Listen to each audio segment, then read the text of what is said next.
বুঝতে পারছেন? বাপি বাবুর উচিত ছিল মথুরাপুরের মানুষের ভোটে জিতে যে ম্যান্ডেট পেয়েছে সেটাকে সম্মান জানিয়ে সুপ্রিম কোর্টে গিয়ে একটা মামলা করা। তা করেনি, বরঞ্চ তার পরিবর্তে আমরা সুপ্রিম কোর্টে গিয়ে মামলা করেছি। মথুরাপুরে আমরা কন্টেস্ট করেছিলাম, 1 লক্ষের অধিক ভোট পেয়েছিলাম, কিন্তু জিততে পারিনি।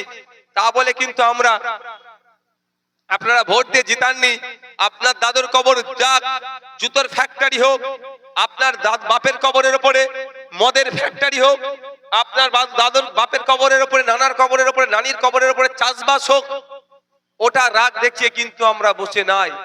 আমরা বরঞ্চ আপনার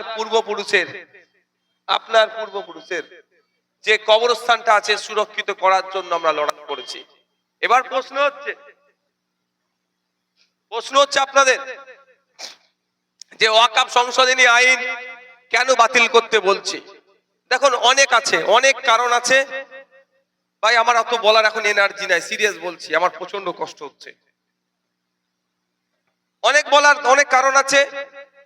দ্য রিলিজিয়াস এন্ডোমেন্ট অ্যাক্ট 1863 1863 সালে একটা আইন তৈরি হয়েছিল, ধর্মীয় সম্পত্তি রক্ষণাবেক্ষণ কিভাবে করবে।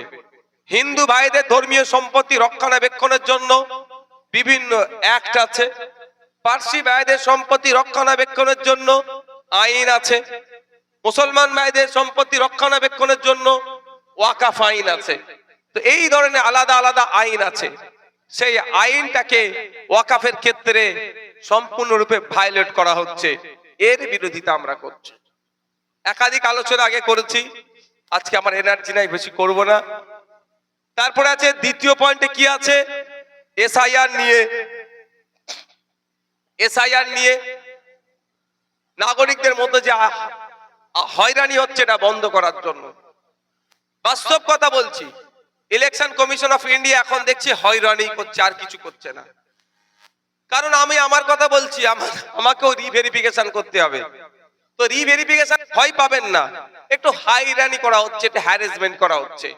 আপনার বাড়ি সব কাগজ আছে, আবার একবার দেখতে চাইছে, আমারও কাগজ নতুন করে দেখতে একটা কাগজ চেয়েছে, সাবমিট করতে হবে।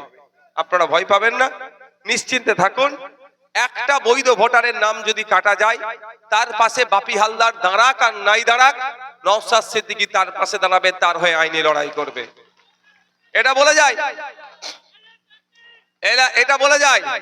এটা আপনাদের বলে যায়।